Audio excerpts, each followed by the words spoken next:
नमस्ते, जय Hind. Online session में आपका हार्दिक स्वागत है। कक्षा 10 की जो अपनी एक्सरसाइज चल रही है समरूपता सिमिलरिटी, उसकी अपन चर्चा कर रहे थे। तो उस एक्सरसाइज 11.1 कल हो गई थी। 11.2 से संबंधित जो एग्जाम्पल थे वो मैंने आपको बता दिए।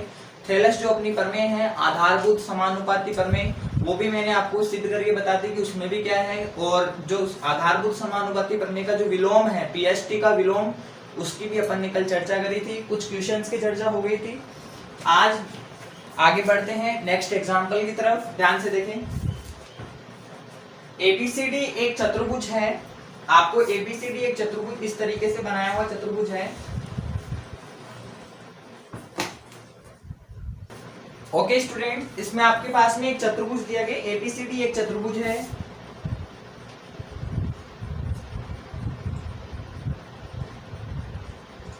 एबीसीडी एक चतुर्भुज है जिसकी भुजाएं एबी बीसी सीडी पर, एबी पर बच्चों बिंदु पी, बीसी पर बिंदु क्यू और आर और सीडी पर बिंदु आर दिखाया गया है। सीडी पर बिंदु आर प्रदर्शित है और एस बिंदु जो है वो एडी पर है। एस बिंदु यहाँ पर एडी पर है। बिंदु इस प्रकार स्थित है कि ये चतुर्भुज के शीर्ष ए व सी के सापेक्ष इन्हें सम त्रिभाजित करते हैं, मतलब कि समान तीन भागों में विभाजित करते हैं। सिद्ध कीजिए कि पी क्यू आर एस एक समांतर चतुर्भुज है। पी क्यू आर एस ये वाला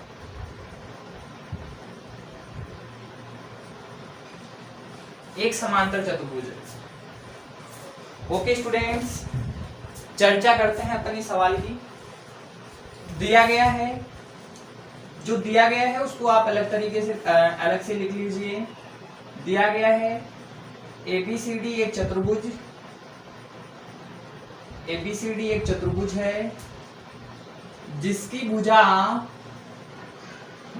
भुजा एबी बीसी सीडी एवं एडी पर क्रमशः बिंदु पी क्यू आर एस स्थित है। ओके बच्चों, सिद्ध अपन को करना है, सिद्ध करना है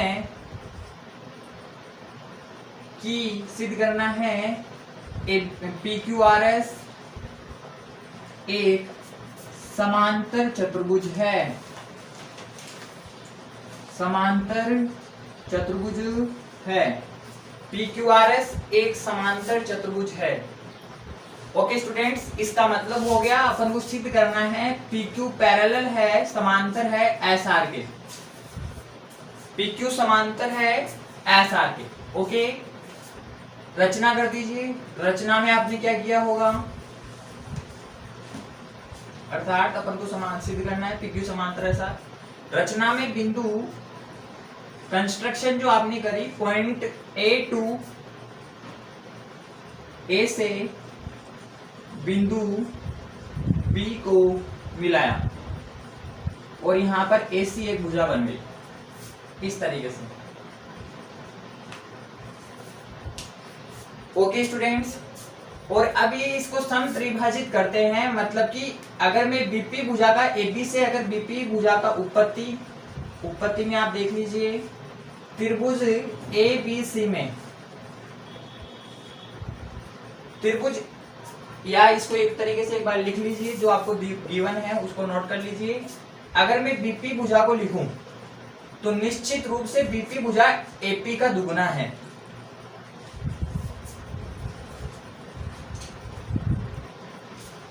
यहाँ पर ध्यान दें, बिंदु ए से बिंदु अपन को सी तक, सी को मिलाया है, तो यहाँ पर सी को लिखना है, बी नहीं है, बिंदु सी है।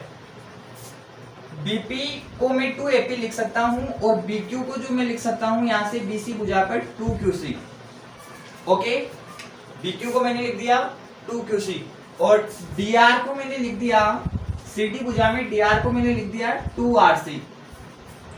ओके, और यहां से मैंने ds को लिख दिया, ds को मैंने लिख दिया 2as। ओके, अब यहां से आगे बढ़ते हैं। त्रिभुज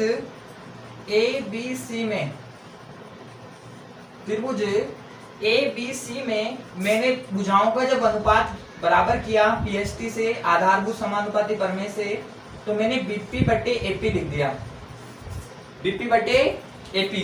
तो बीपी बटे एपी का जो मान आया मेरे पास में, बीपी की जो वैल्यू है मेरे पास में 2AP अपॉन एपी। तो बच्चों 2 आया मान, 2 आया।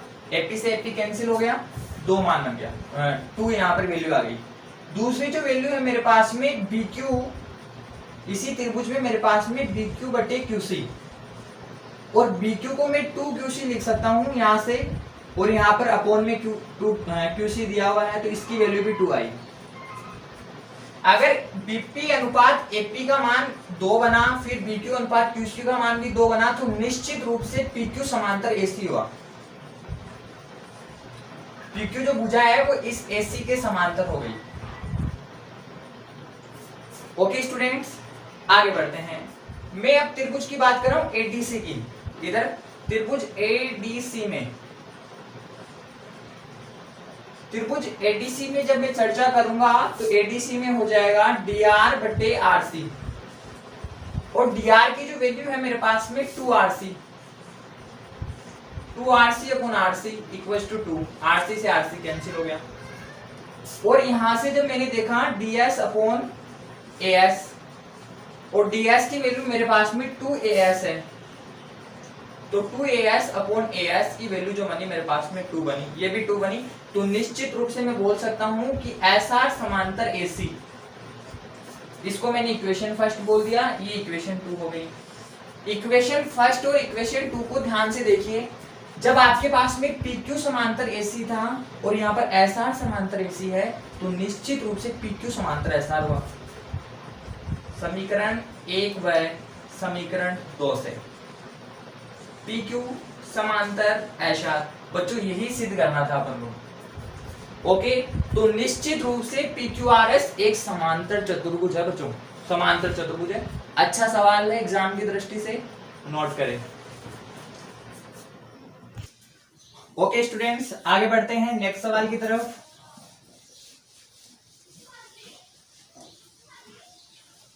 जो नेक्स्ट एग्जाम्पल है बुक में वो क्या है देख लेते हैं एक बार।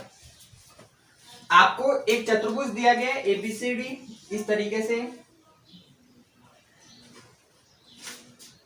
ABCD एक चतुर्भुज है, ABCD नामकरण कर दीजिए ABCD, जिसके विकर्ण परस्पर बिंदु O पर प्रतिच्छेद होते हैं। बच्चों ये इसके विकर्ण हैं जो परस्पर बिंदु O पर प्रतिच्छेद हो रहे हैं, और साथ में आपको ये दिया गया है कि AO अनुपात BO इक्वल्स टू CO अनुपात BO।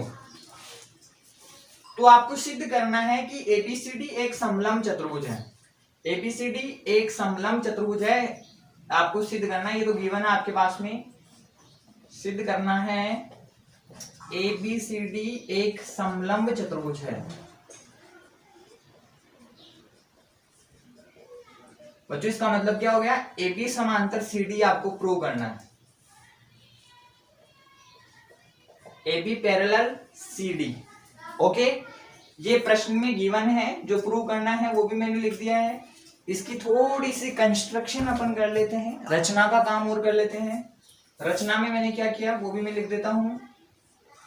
रचना में मैंने लिखा यहाँ बिंदु O को यहाँ E तक बढ़ा दिया, बिंदु O को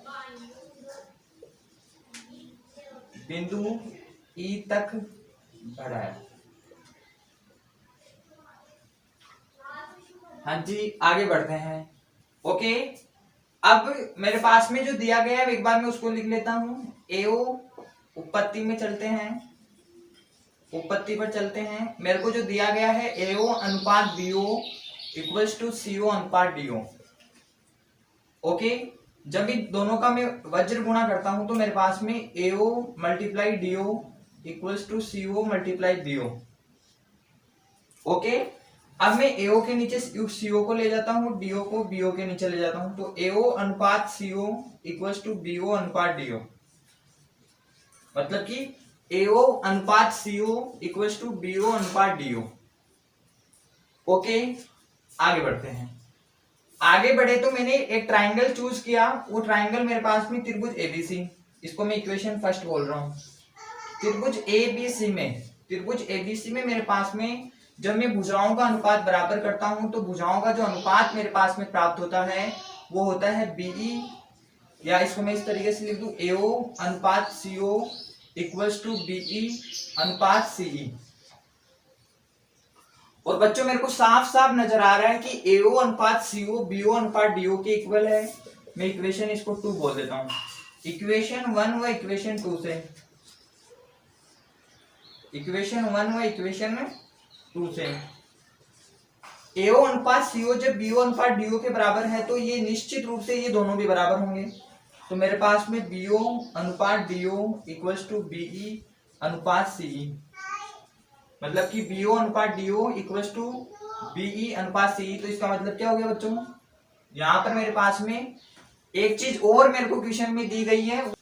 ओके स्टूडेंट्स, एक चीज यहाँ पर जरूर ध्यान दे, जब मैंने ओ को ई तक बढ़ाया, ओ को ई तक बढ़ाया तो निश्चित रूप से मेरे पास में ओई समांतर ओई पैरेलल ए बी बन गया, ठीक है। और यहां से मेरे पास में जब मैंने बीओ अनुपात डीओ किया और ये बीई अनुपात सीई किया तो मेरे पास में जो वैल्यू आई है वो आई है ओई समांतर, यहां से इक्वेशन 1 और 2 से ओई समांतर सीडी। जब मेरे पास में ओई समांतर एबी यहां से प्राप्त हो गया और ओई समांतर सीडी यहां से मिल गया तो निश्चित रूप से एबी समांतर भी सीडी होगा। ओके, तो मेरे पास में मिला ओई समांतर ओई पैरेलल एबी ओई पैरेलल सीडी। तो ओई समांतर एबी ओई समांतर सीडी तो निश्चित रूप से एबी समांतर सीडी। और जब एबी समांतर सीडी हो गया तो निश्चित रूप से बच्चों ये समलंब चतुर्भुज है। नोट करिए, बहुत ही आसान सवाल है और अच्छा सवाल है एग्जाम की दृष्टि से। ऐसे सवालों पर विशेष फोकस करें तो शायद आपको देखने को भी एग्जाम में मिल सकते हैं ऐसे सवाल, नोट करें। ओके स्टूडेंट्स, अब जो अपनी एक्सरसाइज है पेज नंबर 161 पर 11.2 उसको अपन डिस्कस करेंगे। हाँ, 11.2 एक्सरसाइज में मैं फर्स्ट सवाल के 4 क्वेश्चन हैं, उसमें मैं केवल 1 या 2 क्वेश्चन बताऊंगा, बाकी आपको करने हैं। वैसे सवाल मैं बता भी चुका हूं एग्जाम्पल के तौर पर, एक बार पुनः देख लीजिए। इसमें जो एक त्रिभुज है आपके पास में एबीसी, त्रिभुज एबीसी में आपके पास में डीई समांतर बीसी है।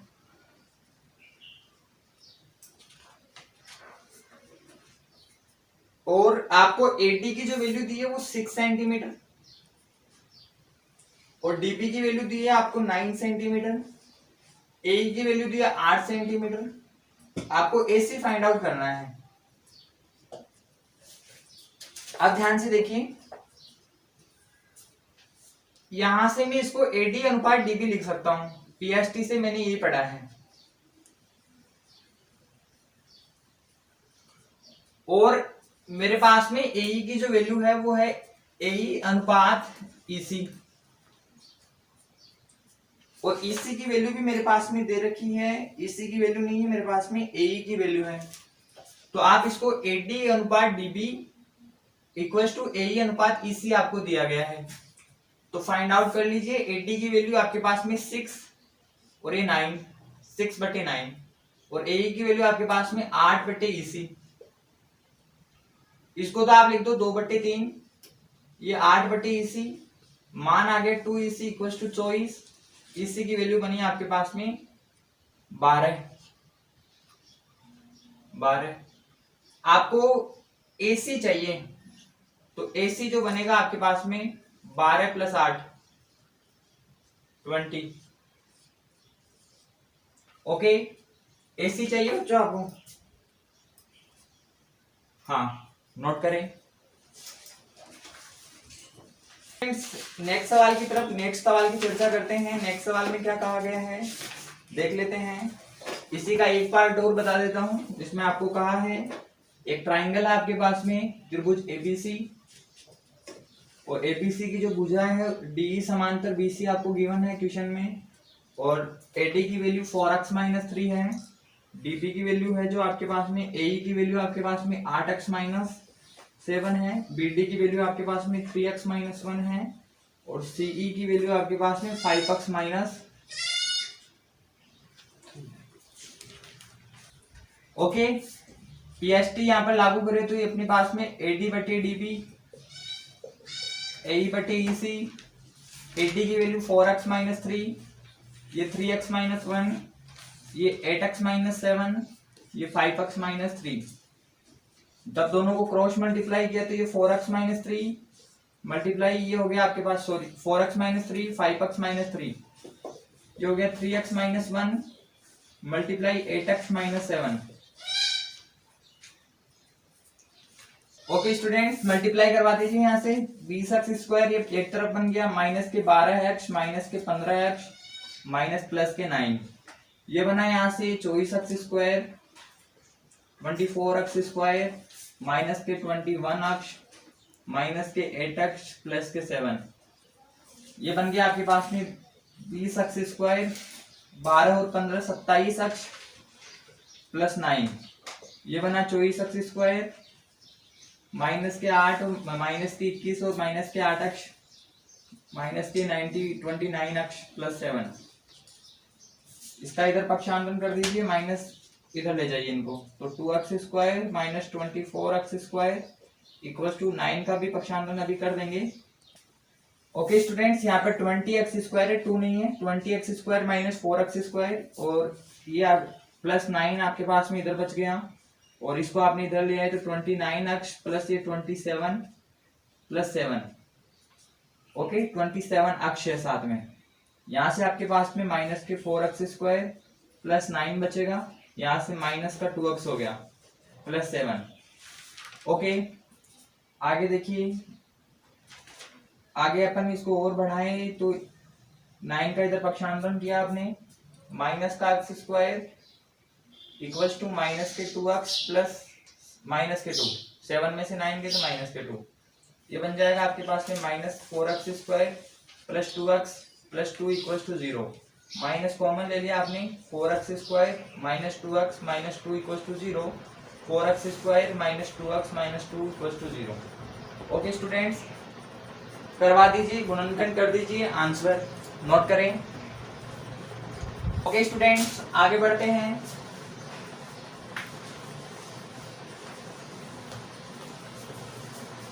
जो क्वेश्चन नंबर 2 आपको दिया गया है, क्वेश्चन नंबर 2 में आपको बोला है कि आपके पास में एक त्रिभुज एबीसी है जिसमें आपके पास में डीई समांतर बीसी है, डीई इज पैरेलल बीसी, और डी वाई निम्न प्रश्नों में दिए गए मानों के माध्यम में डीई समांतर बीसी होने की जानकारी दीजिए।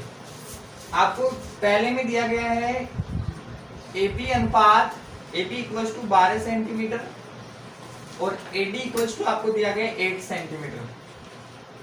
एई की वैल्यू आपको इसमें दी गई है 12 सेंटीमीटर और एसी की वैल्यू आपको दी गई है 18 सेंटीमीटर। जब आपके पास में भुजाओं का अनुपात दोनों के इक्वल आ जाता है तब तो आप बोल सकते हैं कि ये डीई समांतर बीसी है, अदरवाइज ये कथन गलत है। अगर ऐसा नहीं बनता है तो आप उसको रॉन्ग बता देंगे, मतलब समांतर नहीं है, ये ऐसा लिख देंगे। एपी बट्टे एडी, इस पूरी भुजा का अनुपात पीएसटी के विलोम से है बच्चों, ये एपी बट्टे एडी इक्वल्स टू एसी बटे एई। एपी बट्टे एडी, एपी की वैल्यू मेरे पास में 12 है, एडी का मान मेरे पास में 8 है, एसी की वैल्यू मेरे पास में 18 सेंटीमीटर और एई की वैल्यू बच्चों 12 सेंटीमीटर। दोनों को डिवाइड किया मैंने, इसको मैंने काट दिया बच्चों, 4 से काट देते 3 और ये 2 टाइम, इसको मैंने 6 से काट दिया, 6 × 18 और 6 दूनी 12। इसका मतलब क्या है बच्चों, 3/2 3/2 इक्वल, तो ये डी समांतर बीसी है। भुजाओं का अनुपात बराबर है ना। यहाँ से अपन ने इसको 4 से काट दिया तो 3 × 12 हो गया बच्चों, 3 लिख दिए, ये 4 दूनी 8 हो गई और इसको मैंने 6 से काटा तो 6 × 18 और 6 दूनी 12। इसी तरीके से आप और सवाल और भी दिए गए हैं तो उनका आप अभ्यास करोगे। मैं नेक्स्ट सवाल की तरफ बढ़ रहा हूँ। नेक्स्ट सवाल क्या है, क्वेश्चन नंबर 3 में आपको कहा है, क्वेश्चन नंबर 3 जो दिया गया है उसकी भी चर्चा कर लेते हैं। क्वेश्चन नंबर 3 में आपको एक आकृति दी गई है इस तरीके से।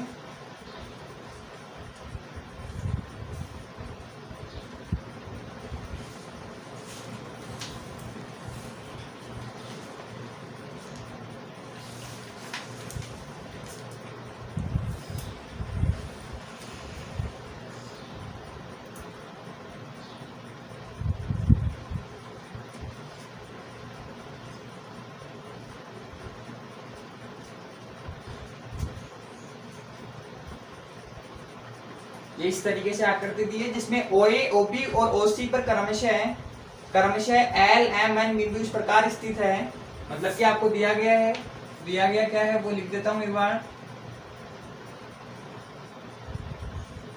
दिया गया है त्रिभुज ABC जिसमें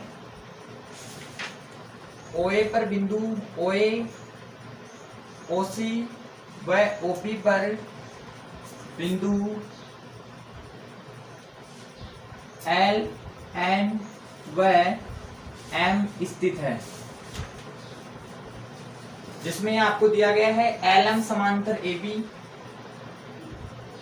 LM बच्चों ये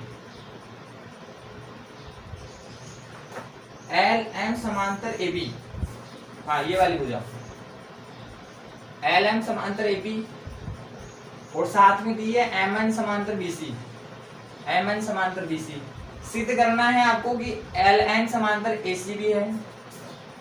साथ में आपको दिया है ML समांतर AB या और दिया है MN समांतर BC। सिद्ध क्या करना है वो देख लीजिए। सिद्ध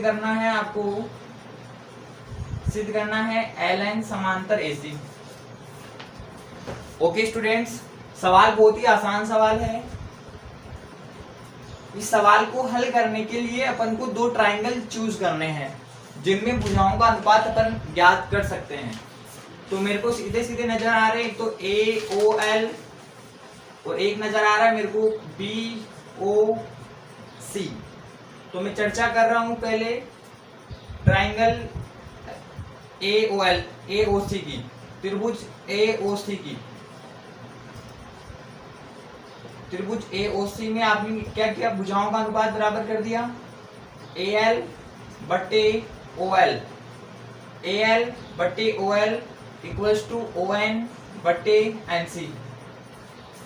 ओके, ये आधारभूत समानुपाती प्रमेय से, आधारभूत PST बच्चों, आधारभूत समानुपाती प्रमेय।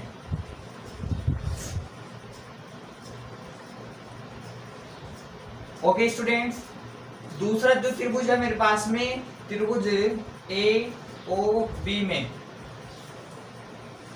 AOB में मैंने लिखा AL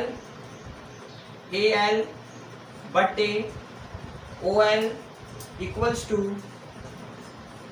to BM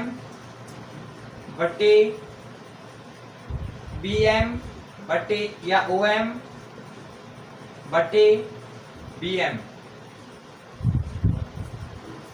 okay students, ये मेरे को दिया गया है। तो निश्चित रूप से ON अगर AL बटे ON अपॉन NC के इक्वल है तो ये OM बटे BM दोनों इक्वल हो गए। तो मेरे पास में प्राप्त हुआ OM upon BM equals to ON upon NC। तो यहाँ से मेरे पास में जो मान बन के आया वो आया LN समांतर AC। ओके, नोट करें, आसान है बच्चों। सवाल की तरफ मिटा रहा हूं बच्चों। ओके, आसान सवाल है एकदम, प्रमेय से कर सकते हो, प्रमेय आनी चाहिए आपको। त्रिभुज ABC में AP व AC भुजाओं पर, त्रिभुज ABC में आपके पास में, त्रिभुज ABC में AP व AC यहाँ से इस तरफ A बिंदु D व बिंदु E है, इस प्रकार स्थित है कि BD बराबर CE, मतलब कि ये वाली भुजा इसके बराबर, BD बराबर CE। तो दर्शाइए कि DE समांतर BC, DE समांतर BC। ये तो सरल है बच्चों, बहुत ही आसान सवाल हो गया। देखिए इसमें जब मैं AD प्लस DB का जो योग करूंगा वो AE प्लस EC के इक्वल आएगा। ये सीधा सवाल है बच्चों, पूरा लेंथ ही नहीं कर रहा हूं मैं। AD plus BD equals to AE plus EC, AE plus EC। तो AD प्लस BD का योग मेरे पास में इक्वल आ रहा है AB के, और ये मेरे को दे रहा है AC। AB equals to AC बन गया। और साथ में मेरे को यहाँ पर ये भी कहा है कि AD प्लस BD की जो वैल्यू है वो CE के इक्वल है।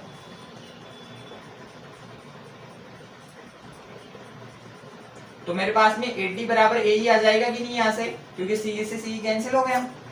और जब इन भुजाओं का अनुपात बराबर करूंगा कि AD अनुपात BD इक्वल्स टू AE अनुपात EC, और BD की वैल्यू मेरे पास में पहले से EC के इक्वल है, तो बच्चों निश्चित रूप से दो भुजाएं बराबर आ रही है, तो ये DE समांतर BC हो जाएगा, DE समांतर BC। ओके, और वैसे ही यहाँ पर इक्वल दी गई है DB बराबर EC, तो सवाल तो रहा ही नहीं तरीके का रहा नहीं बच्चों, सवाल तो पूरा हो गया। ओके, दोनों का 8 दूसरे के इक्वल आ रहा है। क्वेश्चन नंबर 5 की चर्चा करें। क्वेश्चन नंबर 5 में क्या कहा है? ओके स्टूडेंट, चर्चा करते हैं क्वेश्चन नंबर 5 की। क्वेश्चन नंबर 5 में आपके पास में इस तरीके की एक आकृति दी गई है।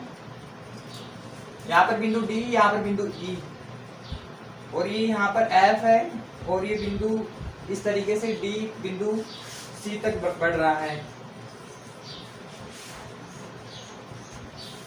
ओके, और इसमें ये कहा है कि DE समांतर BC, और भी कहा है कि CD समांतर EF, मतलब कि ये भुजा CD कहाँ है बच्चों? हाँ, ये वाली भुजा इसके समांतर। सिद्ध करना है आपको, सिद्ध करना है AD का square equals to AB multiply EF, AB multiply EF। ध्यान से देखिए, ध्यान से देखिए, मैं त्रिभुज की चर्चा कर रहा हूँ। इस दोनों त्रिभुजों में जब मैंने त्रिभुज ADE, पहले तो मैं त्रिभुज ABC की चर्चा करता हूँ। त्रिभुज ABC में मेरे पास में क्या अपन को दिया गया DE समांतर BC, CD समांतर EF। सीधा अपन को करना है AD square equals to AB, AD square equals to AB multiply AC, sorry बच्चों AF, AD मल्टीप्लाई AF, यहाँ पर AF है। ओके, तो भुजाओं का अनुपात बराबर करते हैं। भुजाओं का अनुपात किस तरीके से बराबर होगा वो देख लीजिए। मेरे पास में जो मान बना है वो बना है AD AB बटे AD, AB बटे AD इक्वल्स टू इस भुजा का अनुपात जो बन जाएगा मेरे पास में AD बटे AF, वो तो सीधा सीधा हो गया। यहाँ से AD स्क्वायर मल्टीप्लाई AB गुणा AF। यहाँ से तो मेरे पास में इस त्रिभुज ABC से फिर ADE में देखूंगा तो AD बटे AF, दोनों को क्रॉस मल्टीप्लाई इक्वल किया। बच्चों इसको पूरा इस तरीके से कर सकते हो आप, जब आपके पास में इसमें भुजाओं का अनुपात आपके पास में AB बटे AD बन जाएगा, जो इक्वल आएगा AE बटे AC बटे AC बटे AE के। ओके, इसको इक्वेशन फर्स्ट बोल दीजिए। जब आप त्रिभुज ADE में देखोगे, त्रिभुज ADE में आपने देखा तो आपके पास में मान आया AD बटे AF इक्वल्स टू AC बटे AE। समीकरण 1 और 2 से आपने तब कंपैरिजन किया तो AB बटे AD इक्वल्स टू AD बटे AF। मान बना आपके पास में AD square equals to AD multiply AF, AB multiply AF। Okay, इति सिद्धम। PST से सारा काम हो जाएगा। चलो ओके स्टूडेंट्स, आज की क्लास में सिर्फ इतना ही। और जो एक्सरसाइज नंबर 11 है बहुत ही इंपॉर्टेंट एक्सरसाइज है, तो आप इसे नियंत्रण जारी रखिए, और जो भी सवाल में आपकी समस्या होती है वो हमें बताएं। Thank you for watching.